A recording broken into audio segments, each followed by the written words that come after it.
this. I may steal her thunder, but I'm going to do it anyway. And she also is an author and has one book published and another one coming. So I am very excited to hear her speak, and I hope you all enjoy. Thank you. Thank you so much, Michelle and everybody. So great to be here. I love this. Last year I didn't get to get out, as none of us did, right? They were virtual. So I am so excited this year to get out and see faces, actual smiles.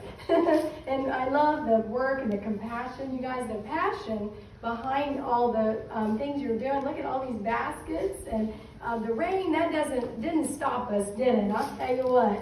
Well, good morning, Greenville. Are y'all ready to relay? Good morning, beautiful survivors and caregivers.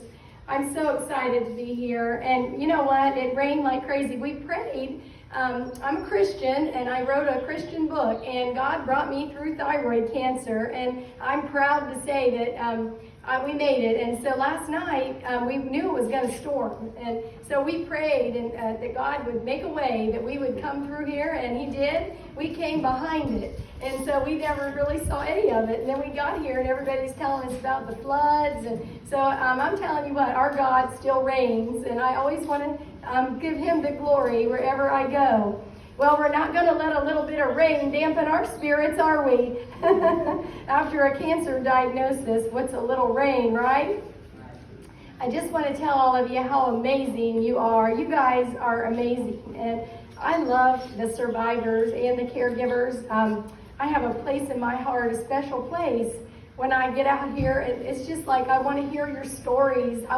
It's not about me, it's about you and what you've come through. And I know so many people have come through so many hard trials. It's not easy what cancer survivors go through. So I'm telling you what, you are all amazing and you are all survivors in every inch of the word. I love that word survivor. It carries with it so much weight.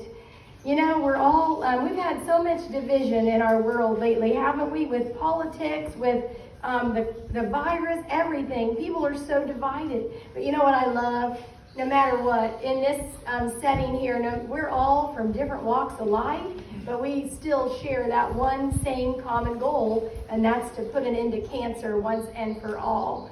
So I'm just going to encourage you guys. I don't know where you're at in your journey, but don't ever let anyone ever put an expiration date on your life. I have a little story I like to share everywhere I go, and people love it.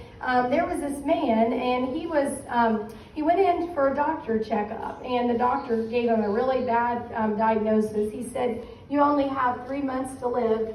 Well, the man was devastated. He didn't know what to do. So he thought he'd get a second opinion, and he went back to a different doctor. He went to a different one, and he gave him a worse prognosis. He said he only had like 2 months to live. So the man, was devastated. He didn't know what to do. So he prayed about it, and he just decided he'd take one day at a time and not worry about it. And so the days turned into weeks, and the weeks turned into months, and the months turned into years. And about 10 years later, he decided to go back and tell that doctor he was still alive, but both of those doctors were both dead. So that shows you can't let anybody put an expiration date on your life. God still has the final say. And the diagnosis from the doctor is never final, but God will have that final say. And if you have a pulse, you have a purpose. I'm telling you, your story is not over. And it's so easy to, when you get those doctor reports, those negative words, to feel like giving up sometimes. And so that's my 3 words that I tell everybody everywhere I go, to never give up. That's so important, because you got to fight. You got to keep fighting.